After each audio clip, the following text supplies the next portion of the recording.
Hello and welcome to the Hat Trick, presented by the ICC. I'm Charlie Stilitano, joined by my partners, Ray Hudson and Neil Barnett. On this episode, we're going to take a look back at the genesis of club football's preseason tours in the United States. Don't forget, you can hear all our podcasts on internationalchampionscup.com or wherever you get your podcasts. And you can hear Neil, Ray, and I every morning on the football show on Sirius XM FC. All right, fellas, let's talk a little bit about the ICC and how we started this whole preseason for clubs. Neil, you've been with me since the beginning. Well, Charlie, I've got to say that I think it's really important that people understand that you and USA have changed the way football clubs, major football clubs, handle preseason. Because before clubs started going across the big clubs to America, a typical Chelsea preseason would be to go to Ireland and have a training camp there, play 2 or 3 Irish teams who obviously wouldn't be strong, drink shed loads of Guinness. Yeah. and I was going to ask if beer was involved in this whole thing. Go out and get utterly hammered maybe 3 times during the camp. Or the alternative would be to go to Sweden or Denmark and play the small clubs in the same way there, and they go out to the bars and clubs in Sweden and Denmark. And honestly, my diplomacy forbids me to tell you what happened on those pre-seasons. But Rocky, that is how pre-season was in all of Europe before clubs started going to the States. It truly was, to a massive extent. Tell us about you getting hammered pre-season, because I know you would have done. Absolutely. Not once, not you, Ray. Especially as a kid when I was 17 and 18, going with the first team on these wonderful tours they weren't tours, they were just basic camps at Mallorca, and it always seemed to be at these resort type places with plenty of discos and everything, and it would be good. It'd be hard, great, under the sun, heavy running and sprint work and stuff. But then, I mean, honestly, and I was a kid, but the teams would drag me. The first team would drag me to these places. I remember going into this one place with these 3 wonderful ladies, and I'm 17, long blonde hair, big elite blue athlete, ladies and gentlemen. Yeah. By the way, you still are, but you were very, very handsome. Neil and I could never say that, but you can say that. So I'm looking up at these 3 flamenco dancers. They were sitting on the chairs with the castanets, and the lads, the 2 guitarists, were strumming along, saying, and I'm just looking at these 3 goddesses up there with the castanets, black hair, big black eyes, beautiful features, and beautiful other things, and looking down at me like they were like hungry hawks looking for the dinner. And they've got this kid sat there, and the lads just kept bringing over the beers, all the time. And yet, this would usually be on a day off, but the drinking was so heavy in them days, it would take you 2 days to recover. And the coaches even knew it. They'd go easy, take it, but it really didn't make any difference. But that was it. The teams would have one specific place, different world, different universe back then, but one specific place, maybe 2, and that would be it. There would be nothing as glamorous as going to be playing the football in front of 50, 60, 70, 80,000 people like the ICC brought to us here in the United States. There wasn't that tension. If you lost the game, it wasn't any big deal. It was pre-season. It wasn't a big, serious dress rehearsal. It was important, but it wasn't anything like the tension that you feel and the excitement that you feel, not just for the players, but for everybody involved with the ICC. It's the players, it's the fans, it's the television, it's the whole atmosphere, the pre-game, the post-game, and this whole melting pot that great tournament has consistently brought us and giving families, individuals that love their teams and love MLS and love the United States national team. But when Barcelona come to town, Manchester United, Juventus, PSG, on and on, when they come, that's part of their footballing entity. And so coming into split up with that is just bloody wonderful. So coming into this century, football was so weird that in pre-season, the players used to run. They'd never see a ball during training and finish up throwing up. Yep. And then they go out in the evening and they drink, and finish up throwing up. What a weird breed of people they were. Anyway, yeah, you can't relate to that kind. You know, Neil. Not every country, I might add, and this is something that's important. It'll come up later on. No, but not every country. No, the Italians wouldn't drink; they'd smoke. Absolutely, they'd smoke cigarettes and drink coffee. One thing all that was consistent, lads, was the ache that your body felt. Because back in them days, you'd get like 6, 7, 8 weeks off in the close season, where basically you didn't look after yourselves. You didn't go out running on your own or with the other lads. You enjoyed the freedom and the time. It was a letdown. You'd go on vacation. You'd have a good time by yourself. But once you got back into preseason, the pain that your body felt back then, it was excruciating. What really changed, Rocky? What really changed was at the end of the last century, football teams started commuting by aeroplane. Mm-hmm. Before that, all away games domestically were by coach. If Chelsea went to Newcastle 300 miles, by coach, and back after the game by coach. If it was an evening game, they'd come back afterwards by coach and get back at 4 or 5 o'clock in the morning. It was only in the very late 1990s that teams began to have the wherewithal to fly everywhere. Right. And that affected preseason as well. And Charlie, what made you put on a game in preseason in the States? Well, you got to go back a little bit. And I think that there's, I've had a couple influences. My dad was one, and his buddies, they started Italian American Soccer League. And in the old days, I mean, Ray knows this, everything was either you're all English playing together, all Irishmen playing together, all Germans playing together, whatever it might be. And you always had, in fact, you had many of these leagues. I mean, the Cosmopolitan League of New York used to be called the German American Soccer League. And so you had these leagues, and my dad and his buddies had a great relationship with a gentleman named Tony Doria, who was the president of the State Association, had a great relationship with the guys at Santos.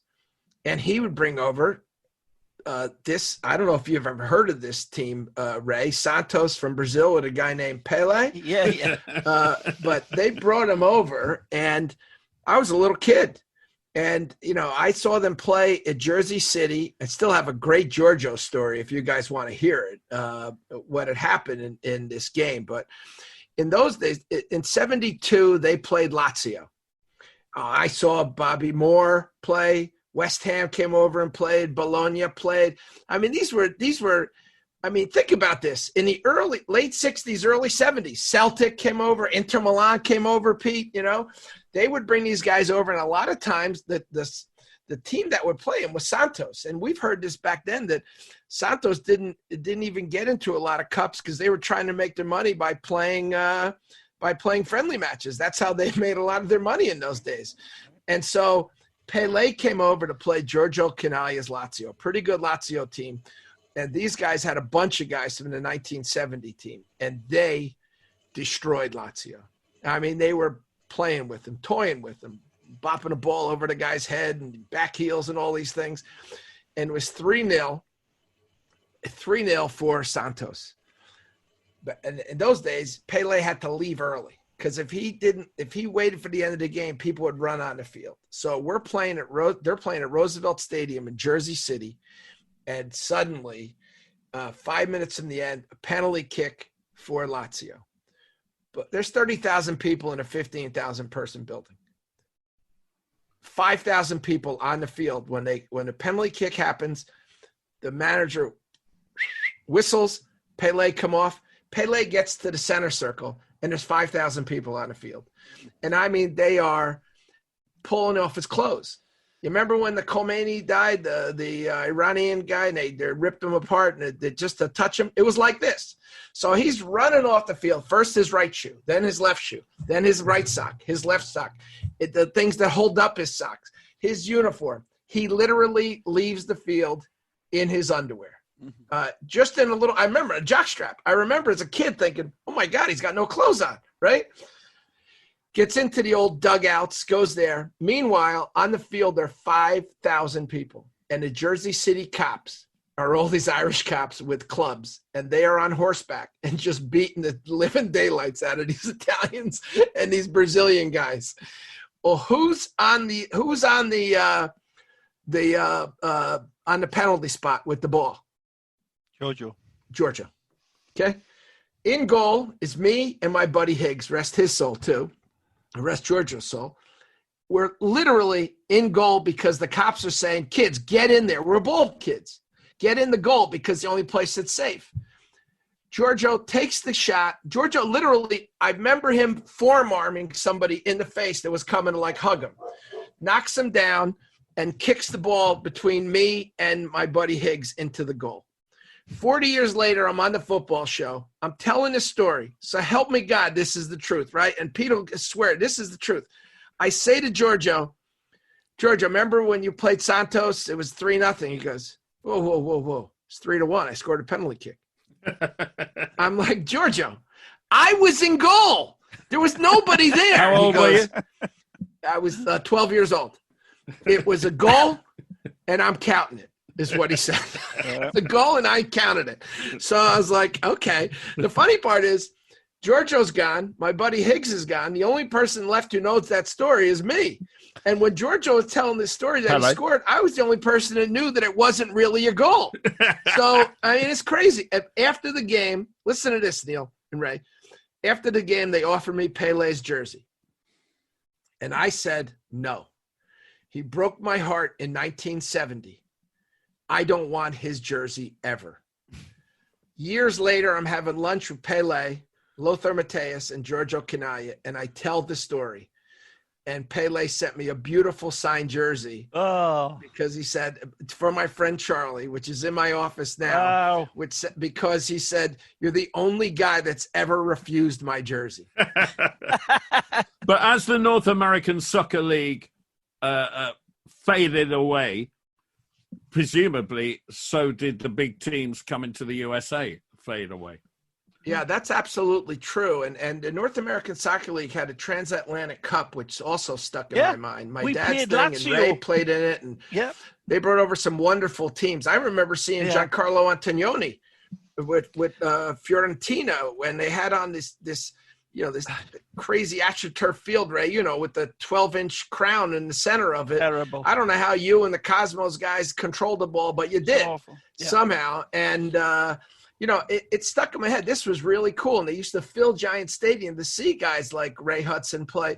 Yeah, they saw him play when he played for Fort Lauderdale, but also when the Cosmos were playing, a Chelsea or somebody like this, it was like that was – added a different dimension to it at the time. And so let me tell you, go ahead, Ray. No, please, I was just going to go ahead. About when Lazio came here with us, Neil. There was a big event here in Fort Lauderdale with a big Italian team coming to us, and I'd been scoring a few goals from midfield and that. And Ron Newman says, "Ray, why don't you want to have a look at you up front? So play up front, centre forward." And I said, "I've never played centre forward in my life." He says, "No, just see how you do first half, and we can change it later." And I says, "All right." So goes out. And these Italian defenders, I come off at half time. I took my shirt off. I said, "Look at this. Look at me beautiful body." It was scratches everywhere, bruises, punches. They were speaking Italian to us. I says, "Hey, it's a friendly, pal. Just take it easy, will you?" They didn't understand me, being a Geordie. I didn't understand them.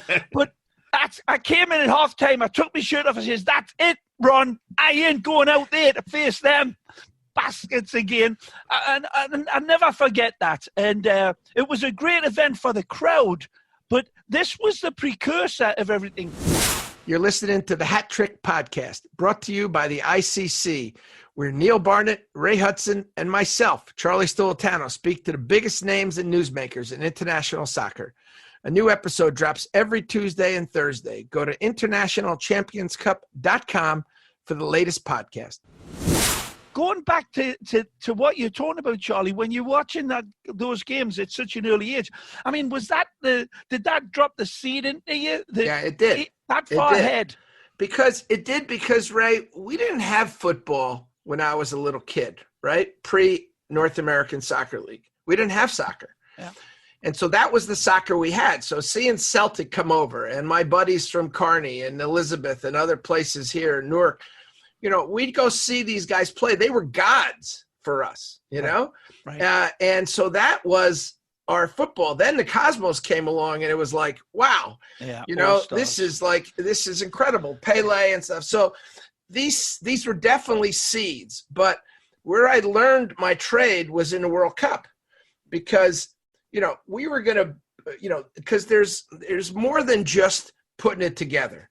You got to know what you're doing, right? And you have to have faith in certain things. And you have to have operational faith. You have to be able to get the teams to come here. When they come here, you got to treat them well. But I really learned during the World Cup because we had to take care of, Italy was one, Mexico, Ireland, Germany came through here, and just coming through New York, we had, I think, 24 teams came through New York, and I had to greet each and every one of them. And so you get to deal with these guys from the executive level to the team level. And this is really the big difference. And I tell you, one thing I learned early on, Antonio Matarese, one of my dear friends today, was the head of the Italian league. Saki comes off the plane. I'm greeting all the teams, right? Now, Saki, I'm a Milan fan. It's 1994. We just came off, this is a pretty decent team they got here, right? Mm-hmm. And he comes off, and I go to greet Saki, and the president comes over and slaps me in the face 3 times and says, "Ricordati, sempre presidente primo." What he said was, remember, okay, always you greet the president first. Oh.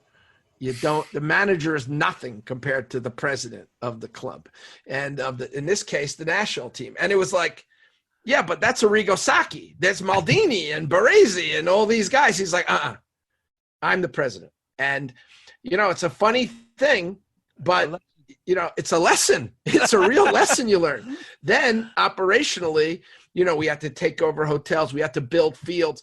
In fact, they were going to build 1,994 fields. You know how many fields they built in the World Cup, 1994 World Cup? 1. We built it at the Pingree School for the Italian national team. I dedicated it to my dad, who died in 1991 in a car accident. And what I learned there was the importance of, and this is going to sound stupid to you guys, Ray, a field. The importance of the actual grass itself. We built the field. It was almost $1 million. The subterranean soil, what we had to do for the drainage and for the type of grass. And then Arrigo Sacchi wanted a gabbia. You know what a gabbia is? Gabbia is a little hockey rink, but with grass. And he would throw 8 against 8 in the little grass hockey rink, basically. And that's how he would train his team to press and to put guys into a corner. And I was like, so I had to with Timmy Castle and all my buddies and Chris Unger and who, you name it, we had our guys there. We were there day and night. Miller Bellari was one of my inspirations, the coach at Pingree. We put together a preparation for these teams, and in particular, the Italian national team, because that was my responsibility. And I got to tell you that every detail to help the Irish, to help the Mexicans, to help the Germans when they came through, from hotels to what they ate, to what I learned that at the highest level. So I would have dinner with Menotti from Argentina. I'd have dinner with Bertie Votes. I'd have dinner with Saki. I would pick their brains. I would ask them, what do you need? And it was all about what do you need, right? And then with the presidents, the executives, and later on when I started doing this business with the marketing people, what do you need? What do you want? So what made you, want, huh? What made you, when we got into this century, organize your first game? What was it? What happened? Well, I think that it really goes, I was the Metro Stars GM, and I was hired in 1994, October 94, full year before it started. And Stu Subotnick, look, we weren't sure the World Cup was going to be a success. It was a success. Then we're trying to start this league. We have no idea if the league's going to be a success. Well, we all know the Olympics are going to work, right? And the World Cup after this, well, that was probably reasonable that it worked, but you didn't know at the time. And so we said, how are we going to find out if fans are still interested beyond these big national teams? So we put together the Parmalat Cup. My late brother's great idea. Take teams that had Parmalat on that they were sponsors. We had Boca Juniors, Gianfranco Zola and Stoichkov's Parma, Benfica, all had Parmalat on their jerseys, and the U.S. national team. We did a Friday, Sunday tournament, the Giant Stadium. We had about 45,000 people a day. Wonderful tournament. We put grass in. We did what we had to do. It turned out really well. And we said, you know what? Next year, let's do our season ticket base 4 international games a year. And the idea is that we would bring in teams with different ethnic appeal so those fans would come and see us. We played the Colombia national team. This is the Metro Stars playing the Colombia national team. And we said, you know what? We had 60,000 Colombians show up to see these guys play. Wow. So you have guys like Tab Ramos and Tony Miola and Peter Vermees and Roberto Donadoni, and these guys say, hey, these guys aren't so bad, right? And so that was the theory and the concept how we started it. But then when I was done with the Metro Stars, when they fired me and Bora together, there was a wonderful moment with Lothar Matthäus tells us about that. But I was still with the Metro Stars. I was in charge of their stadium development. I was in charge of international games, and I was in charge of exploring different opportunities. In fact, I tried to get him to buy Napoli back then, our owner, Stu Subotnick and John Kluge. And bottom line is that during that time, we found where the Red Bull Stadium is today. We found the site over there. We brought international games, and I said, but I wasn't satisfied anymore. And the gentleman who was the GM, nice guy, Nick Sikevich, he was like, I'm not sure he wanted me around all the time because I was a pretty big figure in the community, right? So I decided to start my own company. And I said, you know what? Up to then, it had really been national team games were the only things that draw fans, that would bring fans to the stadium. So Colombia playing Greece, you're going to fill up the stadium in New York, right? And there's a lot of ethnic groups in New York, so it worked. But now teams were, to me, an interesting prospect because I said, but none of these teams had approached anybody really other than the old days of what we talked about earlier, right? There wasn't correct. any. Concept of having an actual they were all still a revolution. Look, they were all still going to Ireland and drinking Guinness or going to Sweden. And I went to see Manchester United 2 years before they came. Okay. And so I started the company in June of 2000. All right. We did what some was it games. Called? What was it called? It's called Champions World. And we started to do some games, and I had the idea was I started with my buddy John Scheinman, and the idea was that we would, and Tim Castle's another one, all my guys from World Cup days, Chris Unger, Daniel Ribeiro, all these guys that went on to have great careers, Nelson Rodriguez, Jay Berhalter, all these guys were with me. And it was just absolutely wonderful. So we started, Champions World, that was a World Cup, and then Metro Stars, and then Champions World, still some of us were together, and we started this idea. And we even started by getting I remember we got AC Milan to come over during a World Cup year without their World Cup players, and they played the Mexican national team as a warm-up and the Ecuadorian national team. And it was like, well, this is 2002, and this is like to get everyone sort of ready. And we did the preparation for Saudi Arabia. And then Saudi Arabia national team. I had Brazil. The first time they went, Kaká played, he went and played in Saudi Arabia. I brought Denmark to Saudi Arabia. And then someone forgot to explain to those guys, you can't, other teams are going to head the ball. And they played Germany.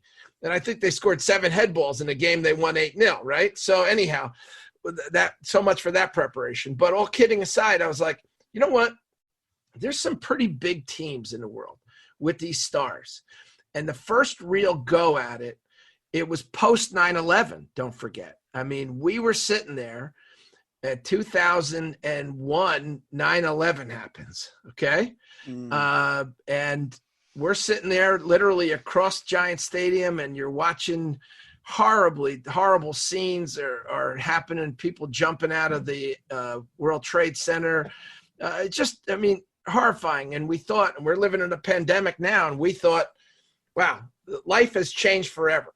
And I just said, sport is always going to be here, and let's hope it is. And I said, I have a sense that even though our whole world has been international national teams, I wonder if teams like Real Madrid and Roma could be, could have a game. And I had an opportunity to do Real Madrid against Roma in 2002. And this started it all, really. What do you mean you had an opportunity? Well, Real Madrid fancied themselves as the biggest team in the world. And they... with good reason.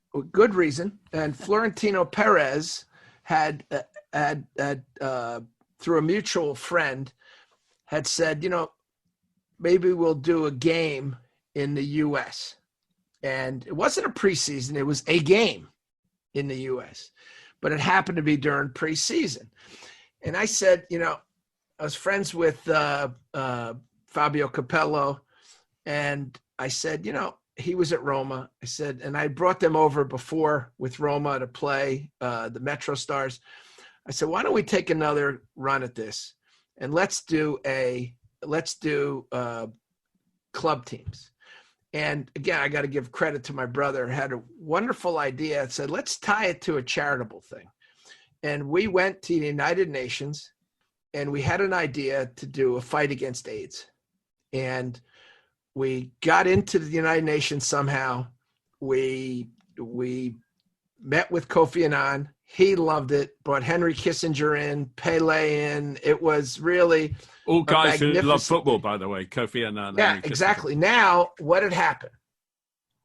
We get to we decide we're going to do this game, and we market it, I think, very cleverly. My brother was very good, and the guys were very good at this. And we marketed it to each of the different communities. So Cafu to the Brazilian community. You go through the list of players these guys had. Totti to the Italian community, to Batistuta to the Argentinian community, to, you go through the names of the players that you had. And Real Madrid had a couple of guys you may have heard of, Zidane and Roberto Carlos and Raul. And so we got to, we were, I guess the word is we were thinking this could really work. I should say this, because I had no money. And after 9/11, I mortgaged a house and tried to, with our wonderful people like John Scheinman and Timmy Castle and my brother, so many people, Joe Fraga, different people. And we ended up saying, and I'm missing people. I feel terrible about that. But we ended up saying, let's try this. But we didn't have any money. So we went to MLS, and we went to, at that time, we went to MLS, and they said, club teams will never have more than 10,000 people in the building. You'll never be able to do it. And they refused us, and we said, okay, we're going to do it. So poured as much money as I could find under mattresses and mortgages and some wonderful, wonderful people, Scott Clark, Marco Bianchi, Irv Rothman, just great people that had invested in us. And we gave it a shot, and suddenly there were 75,000 people at the building. And I remember the one thing that changed my mind, decided I'm going to do this, was at the press conference at the Hilton in New York City, were a couple managers you two guys may have heard of, Del Bosque and Capello. And one of you English journalists, cynical as you are, stood up and said, I don't understand what the hoopla is with all this. It's just a friendly match. And Capello said, look who's on the dais. And it's Zidane and Raul. And, it's just ridiculous, right? Unreal. And he goes, you're telling me that tomorrow they tell me we have 75,000 people at Giant Stadium. Mm. And you mean to tell me when these guys go on a field against each other that it's friendly? And Del Bosque get up and said basically the same thing in Spanish, and the light bulb went off. And I said, I got to do big against big teams against big teams. Let's bring them all together. Let's make it a tournament. Mm-hmm. And the next year we were blessed to have Sir Alex Ferguson. And I'll tell you this, in between, I went to see Manchester United play in Asia. And this is another thing that hit me, why big against big. Our Manchester United played, and at this point, them and Real Madrid were the two biggest clubs in the world. Juventus, Real Madrid, AC Milan, and they were the biggest club. Barcelona wasn't a big club. It wasn't nearly as big as they are now, but they weren't even top 10 with these guys.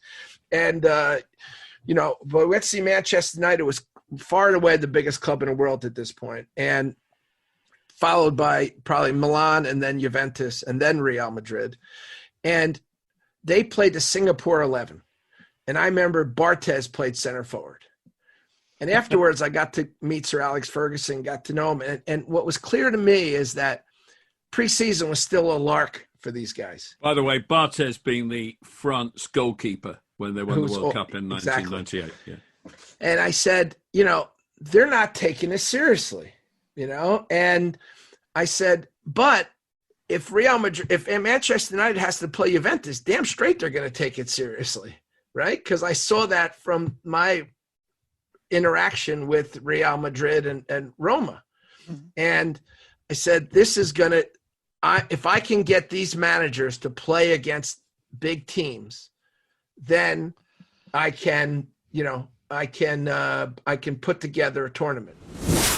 You're listening to the Hat Trick Podcast, brought to you by the ICC, where Neil Barnett, Ray Hudson, and myself, Charlie Stolitano, speak to the biggest names and newsmakers in international soccer. A new episode drops every Tuesday and Thursday. Go to internationalchampionscup.com for the latest podcast. This changed the whole mindset of clubs for preseason. It completely changed the mindset in so many ways. A, in a marketing way, because they thought they could get money out of it. And B, we can no longer treat preseason as a running, physical, athletic procedure. We now have to treat it as a football procedure because, A, we have to show up well when we play these big clubs to get more fans from the new potential, the new world. And B, we have to compete. We have to be confident. This pot that they were going to be dropped into, Charlie, achieved all of that Neil's talking about. Look, I mean, there's a couple of moments that this changed everything. And I tell you who was – first, you got to give credit to Sir Alex Ferguson. He didn't need – Manchester United and those guys could fill up the stadium by themselves if they played their A team and their B team. But he saw value in the fact that he got more out of his players. And we also convinced him, or, he's so smart, I don't convince him of anything. He probably convinced me that I convinced him that, he basically said, look, here's more people will come to the stadium and be more interested if we're playing Juventus than if we're playing the Singapore 11, right? You might get people interested, but you're not going to get the press interested. You're not going to get your players interested. And he bought into that. Carlo bought into that. And I have to say, Yeah, and Jose Mourinho was one guy that made it serious. Funny thing, the first words Jose Mourinho ever said to me were the same exact words that Sir Alex Ferguson ever said to me. Sir Alex Ferguson hit a ball, and it says a lot about them, hit a ball askew somewhere next to my tee box in Singapore, and I was there, not a very good golfer. I know the boss is the best golfer on the planet. I'm supposed to say that. Comes over, and I say, hello, Mr. Ferguson. This time he was Mr. Ferguson, right? I said, hello, Mr. Ferguson. I said, I just want to introduce myself. He's coming to get the ball. He goes, son, I know who you are. Okay. And these guys do their homework. Then I'm in Philadelphia. I'm in the Four Seasons of Philadelphia, and there's Jose Mourinho. He's out there, and I'm with Peter Kenyon with Chelsea. You were there. Neil was there. And I said to Peter, Peter, I should go. He was the head of the Chelsea at the time, used to be with Manchester United early. Yeah. So I went over there, and I said to Jose, before I could get my hands up, he said, son, I know who you are. And I was like, he might not have said son, but he said, I know who you are. And they knew exactly what I was doing. And Jose's the one that really had said, I want to play 4 games in my preseason, or I want to play 6 games in my preseason. And over the years, I did Jose's preseason before I did his preseason when he wasn't at Real Madrid, but he was still at Real Madrid. Neil, no one knows this, but I was meeting with him in Real Madrid going over Chelsea's schedule.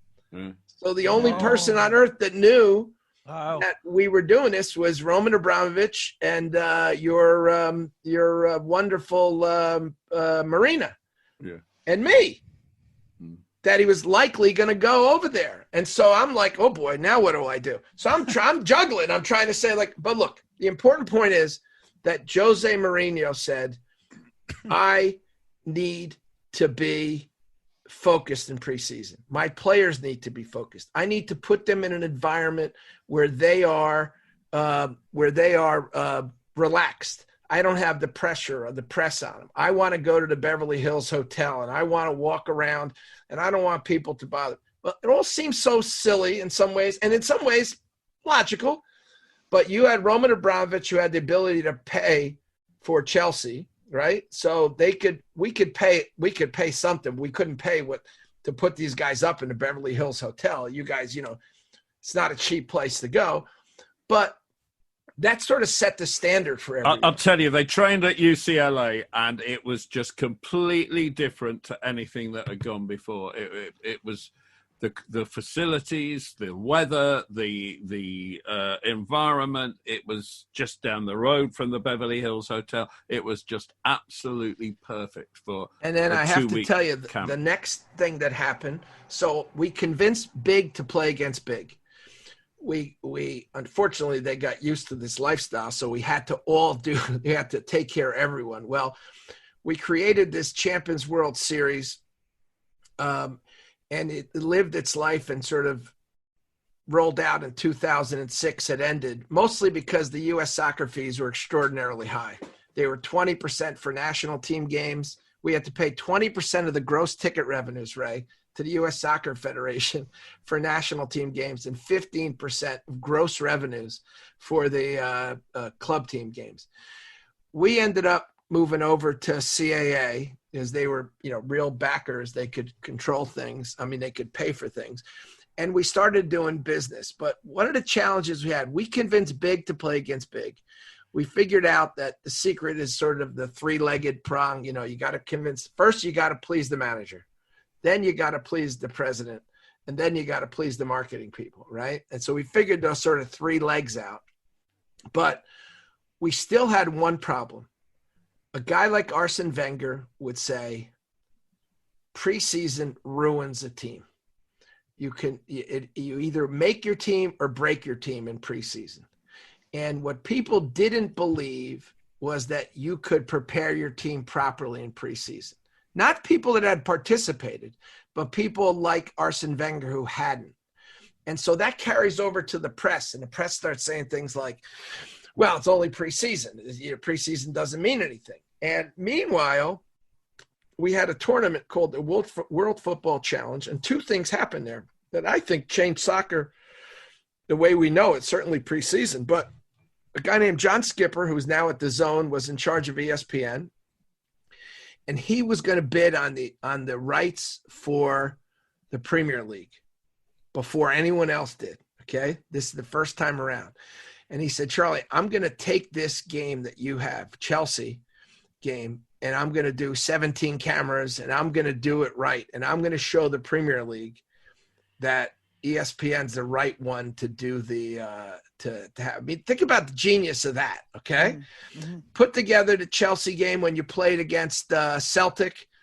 17 cameras. We had the whole thing. Was it? No, it was the might have been. It was definitely the Chelsea game. I'm trying to remember who you played, but it was fantastic. They did the production. Fast forward, they go on, they win the bid, and they're the first TV company to do the Premier League here in the United States. Another thing happened. We had a tournament, I guess it was 2009, I guess, when Chelsea came with a guy named Carlo Ancelotti.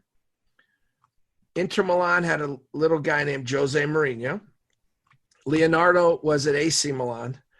And Leo Benacher was there. And so now we have this tournament. Same time, who's coming along to do their little preseason tour is a little team called Barcelona. And they're filling up all the stadiums. Of course they are. But they're playing local teams from Mexico to the U.S., and no one really knows they're even here. Meanwhile, we have ESPN blowing this thing out, the World Football Challenge. We open up the stadium in Dallas. Neil, you probably remember that. Great, with the biggest screen over the ever seen. Pitch ever. I mean, it's really remarkable. I've just got to break in there and tell the lovely story. We played a couple of days before, so we put a different team out. And John Terry wasn't playing, and he was like the biggest name, England captain and all that. And he came out just to do a little bit of warming up beforehand. And he looked up at the big screen, and he picked a ball up, and he kicked it as high as he could to see if he could hit it. Everyone does that now. And he was a bit short, and about 3 players joined him, and they were all kicking it up and seeing if they could hit it. And then they went off and carried on with their warm-ups. But he got the bit between his teeth now, and he was getting closer and closer. And technically, he was such a good player. And in the end, he hit this ball. It went absolutely into the stratosphere, and it bounced off the screen, and the whole stadium went absolutely bananas and cheered. And the guy on the public address system said, "Will the soccer players please stop trying to kick the ball against the big screen?" And I turned around. I was with all the Chelsea American supporters who were there. They brought me out, and I turned around to them and I said, believe me, as someone who's spent a career talking to thousands of people from on the pitch, the one place where there are no loudspeakers is facing onto the pitch. They all face to the crowd. So if you say something over the public address system to a guy on the pitch, he won't hear you. Yeah. It was the most wasted comment ever. It was brilliant. Well, a couple things stuck in my mind for that tournament. What year now we're talking about? 2009. Yeah. And the only thing that was against preseason at this point was the Arsene Wenger's view that you can't win if you need to take your preseason seriously. And still today, there's people like Jurgen Klopp that have their way they do it, and they will tour, but it's more for the brand than it is for the preparation, right?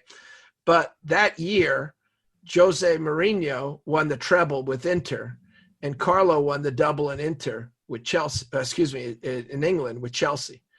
And so when people turned around and said, and that Barcelona team that traveled and did their little circus, if you will, we look back and said they did 6 games from California to New York, and the teams were all very well prepared, and they won.